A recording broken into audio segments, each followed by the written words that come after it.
Tom? Hi, Ash. To my mind, what your biggest challenge since being here has been replacing Harry Kane. It's very difficult for any manager to deal with. Dominic Solanke's coming. He's playing out of the skin at the moment. Do you feel you contend that he's as good as you could hope for as a long-term coach? Yeah, if we can get him some help, yeah. Because I really think, Dom's just been outstanding in the way he's just sort of carried the front line in many respects for us during this period. And, you've got to put, again, context of the way we play. We put a lot of demands on that position, in terms of it's not just him sort of standing up there and scoring goals. It's working hard for the team. And I really think if we'd had some, if Richie was available, I think we would have, I think he would have been able to contribute even greater for us in terms of his output in goals. But, I really love what he brings to us as a team. From a football perspective, from a sort of cultural perspective. I mean, I think the other growth we've seen in recent times is just him and sort of Decky becoming leaders, on-field leaders in the team. And again, with Dom obviously being a new player, he probably would have been easier for him sort of just to slip in and try and do his job, but he's taken on the responsibility of helping the whole team. So, look, I think, like I said, he's been great for us, and I really feel there's more to him and his game, and we'll be able to get more out of him if we can get him some help. It wasn't like he was cheap; he was the most expensive signing, but. And in hindsight's easy now because he's playing so well for Tottenham. But were you slightly surprised that there weren't more clubs interviewing in the summer, given how rare it is to find a striker? Oh no, I mean I don't know who else was in for him. I'm just glad we got him. I think you'll find in terms of outlay if you're trying to sign a striker of sort of with proven pedigree these days. It's pretty hard not to sort of spend, because, like I said, clubs know how difficult it is to get those types. Especially, for me, Dom was kind of proven in that, sometimes when they play in other leagues, you go, okay, how are they going to go in the Premier League? But he'd already done it in the Premier League, and he'd shown some real growth in his time at Bournemouth. So. Nothing's a sure thing, but I really thought it was a real kind of safe bet for us that we knew what we were getting. We're getting a proven sort of Premier League striker that was going to fit into our style of play, which is the most important thing. But even in terms of sort of what I was hoping for, I think he's exceeded that in my mind. Just one question on Lucas. Before he started sort of watching the video before he came along, and his driving runs, which we've seen in the last few games, did remind me a little bit the way Jude Bellingham runs forward, and also the fact that he continues to be able to play in all of the central midfield positions. Is he almost from a similar mould, Jude? Hard to say in terms of, it's always hard sort of comparing players, but he does seem to have that sort of unique ability unique sort of traits of being able to play those different kind of roles in midfield. So, usually midfielders will tend to sort of one way or another, but he seems to be able to sort of, cover the sort of defensive side of the game, have the technical ability to sort of, dictate tempos, but also the running capacity to break lines. And I think he's got goals in him as well. Obviously he scored his first one, but from what we see at training, he's a good finisher. So that's the exciting bit. But again, we've got to temper that with he's 18 and he's still got a lot to learn. But from my perspective, that's exciting in that we're trying to build this team. Is the fact that we've got. I think there's a few players in our team that are sort of multifunctional in that way. Just gives you a great scope with what we're trying to create moving forward. Matt. Angelo, I think back to goalkeeper, as you said, brilliant against Tamworth, picking the aerial stuff. You'll probably have a lot of that against Arsenal as well. Is that different challenge, the same sort of challenge? Yeah, well, look, it's a different challenge, but it's more got to do, I guess, with mindset in that, he was prepared to embrace that challenge, and I think he's prepared to embrace the challenge of, we all know how, we found out in the last game just how strong they are on offensive set pieces and the players they've got in there in terms of both delivery and execution. And you need to be well organised, but you also need your goalkeeper to play a pivotal role in that. And I think so far what I've seen of him, and he's embraced those challenges. It's not easy. You go to a place like Tamworth and they're throwing balls literally under the crossbar, and you've got about 20 bodies around you to deal with. And it's, as much as it's about technical ability, I think it's more about sort of mindset and tackling that. And he didn't shy away from it, which I thought really helped us, because then that gives confidence to the players around him that, if it's in his area, he's going to come for it. So then we can sort of focus on our job. Obviously, a lot has been made about Arsenal over the last 18 months and their set pieces. And last year, a lot was made about you defending your set pieces. It's changed, hasn't it? And what have you done, and how have you? Oh, look, I think it's just sort of the evolution of the team. Like I said last year, I mean, people just, again, like, it's pretty simplistic in their outlook when I spoke about set pieces that, I don't care about set pieces and we don't have a set piece coach, so we don't work on them. I mean, it's just, anyway, but we haven't put more emphasis on them. It's just we've changed some things around the way we're defending them, and it's working really well for us this year in terms of, we've changed our setup a little bit, and the players have kind of embraced that, and I think for the most part we've been really good. Like I said, that obviously when we played them at our place, they scored a good goal, and that was the difference. But they've done that to a lot of teams. I don't think that's just to us, but for the most part, I think we've handled set pieces really well, and we will have to tomorrow because, like I said, they've got good delivery, which is always difficult, doesn't matter what your setup is. Especially Declan Rice, he delivers a great sort of corner in, and they've got some big guys in there, so we're going to have to be ready for it. Do you have to be ready for things like gamesmanship against Arsenal any more than anybody else? I know Newcastle are quite good at it as well, but Arsenal on Sunday, winning a penalty, scuffles off the ball, things like that, do you have to tune in? Yeah, no, I don't worry about, we can't let sort of the stuff we can't control affect what we do. We've got to try and make sure that we just focus on executing our game plan and our football, and I don't sort of, I've never sort of worried too much about those kind of things in terms of, I think that can end up making you take away your focus on what's important to us, because ultimately what's important to us is if we play our football and we play a real high tempo game and really sort of maintain a real intensity in it, that whenever we've done that this year, we've been a hard team to stop, and it's only when we've kind of gone away from that for whatever reason that we've allowed the opposition to get on top of us. Dan? Just on that, Ange, I think everyone or most people expected the Liverpool game to be more open than it was, especially up on 6-3. I certainly felt the same about the last North London derby. It was a bit cagey than I thought it was going to be. I mean, how do you think the game's going to go?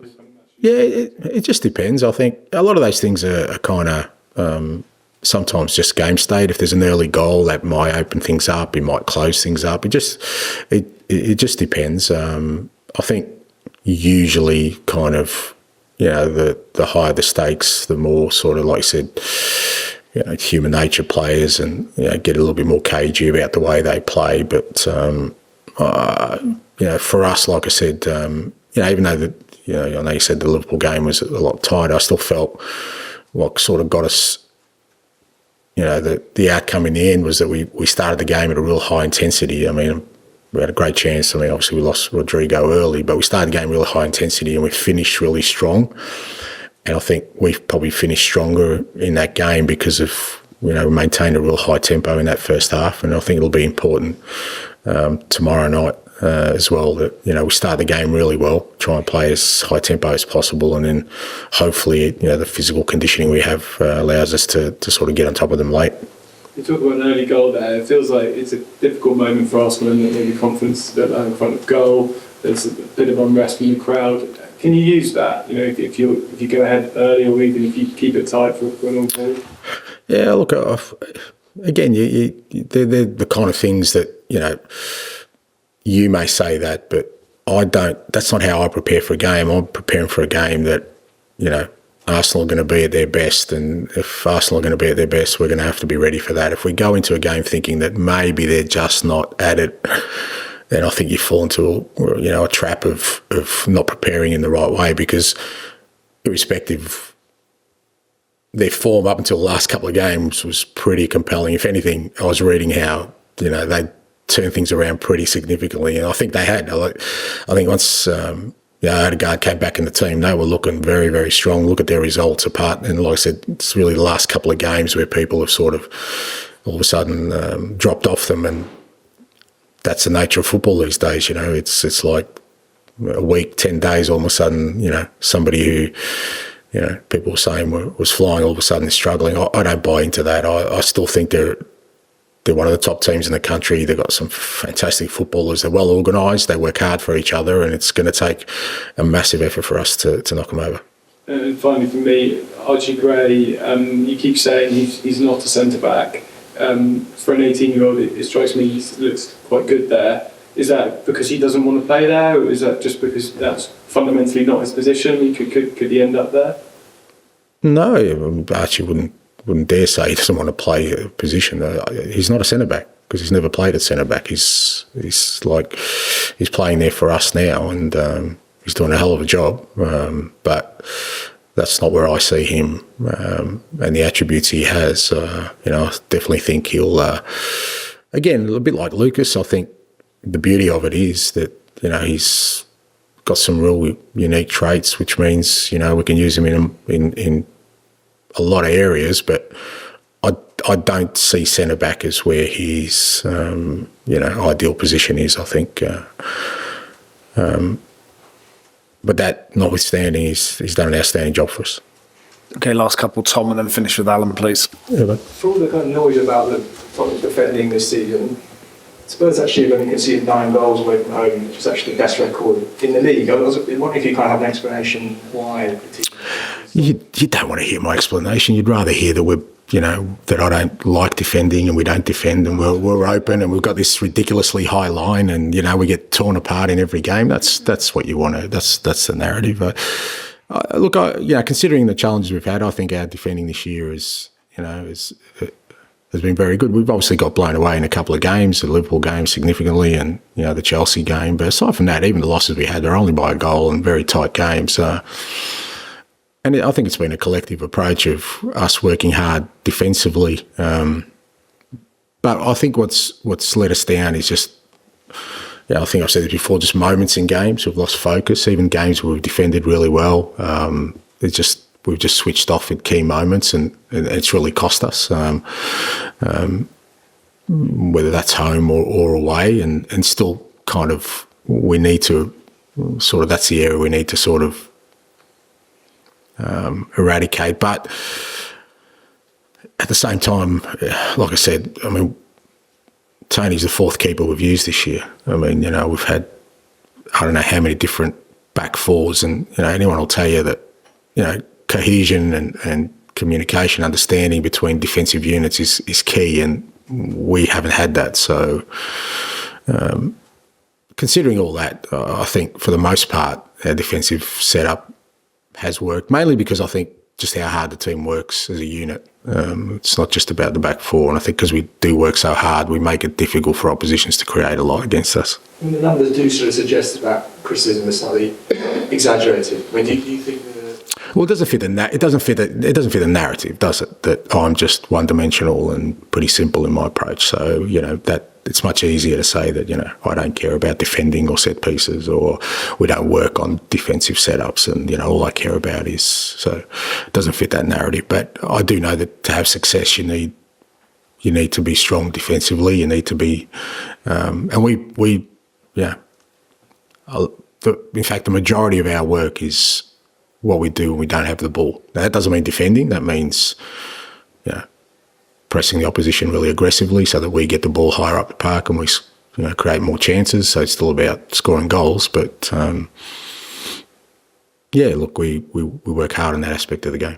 Just on Arsenal, it seems like maybe their only problem at the moment is sort of converting chances. I wonder if that's something that you analyse, that you think certain players or certain positions they're not quite lethal as.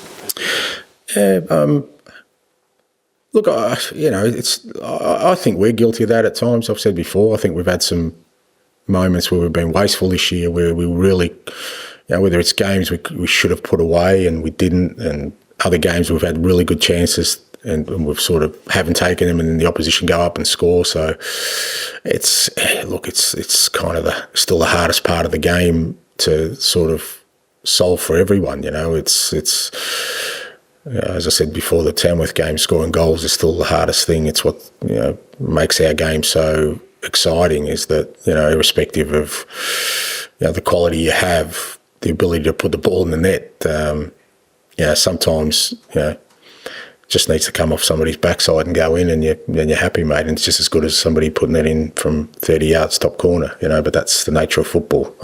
It's about those key moments. Alan, to finish, please. You mentioned a few minutes ago about Kinsky giving confidence to the other players. Could you sort of expand on that a little bit? Because I think in the Liverpool game you could notice was about maybe 10 minutes into playing a pass to the left. You could notice from the stands was the side relief. Can you just talk about how that sort of manifests? Well, I guess, it happens, I guess, with every new player, but particularly a key position like goalkeeper. I think it does give some, comfort to the players around him if they see he's handling it well. It just, it means then they can sort of focus on their own job and have a lot of be a lot more clear-headed than, if he was kind of, whether it's struggling to sort of adapt to the way we want to play, or the challenges we've, because we obviously prepare for games. We prepared for Tamworth and what they were going to do.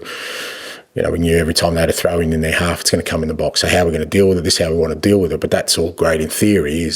Then you've got to go. And I think when he came out for the first two and caught them, then the players around go, okay, well, he's got this. So if he's got this, I've got to make sure, whereas, if he didn't and there was uncertainty there, then I think that tends to filter through the whole team. Just how does that differ compared to an outfield player when it comes to adapting to the style of playing as a new signing?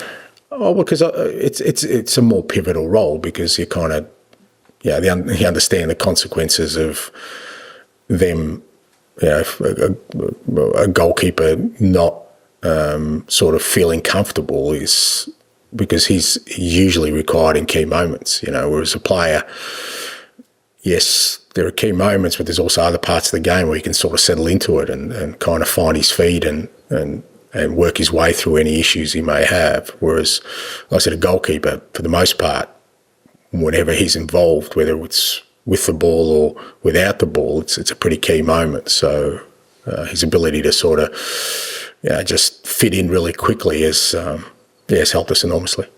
Thank you. Thank you.